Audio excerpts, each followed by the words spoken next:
savez, les grandes compagnies vont nous demander une chose. Est-ce que vous avez des produits qui se renouvellent?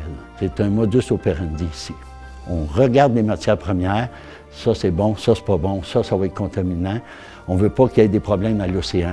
Et puis, le procédé nous permet d'en mettre tellement peu que c'est facile à défibrer et on a un taux de fibre très élevé. Ce thème-là, pour moi, c'était expliquer à ces gens-là, aux financiers, qu'on va remplacer le polyéthylène sur un sac ou sur une boîte, remplacer la cire, etc. Personne ne pouvait imaginer, même des multinationales chimiques qui ont voulu faire des alliances. J'ai eu des offres d'achat, mais on n'était jamais capable de focusser. Est-ce qu'on va être rentable? Est-ce qu'on va être capable d'y aller sur le marché? Et un jour, j'étais un petit peu tanné d'attendre après les grosses machines. Et j'ai pensé à un procédé. Et puis, ce procédé-là révolutionne l'application, les coûts de revient. On démontre que les produits repulpables, qui étaient souvent trop chers, non performants, avec notre chimie et procédé, on est capable de produire des produits au même coût que les produits actuels du marché. Alors, on récupère constamment la fibre, sans déchets.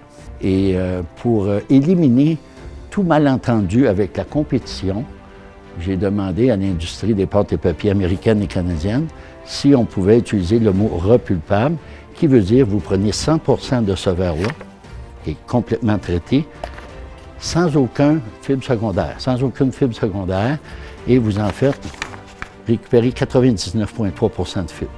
Le procédé que j'ai mis au point depuis 5 à 8 ans, 5-7 ans, c'est qu'on en met très peu.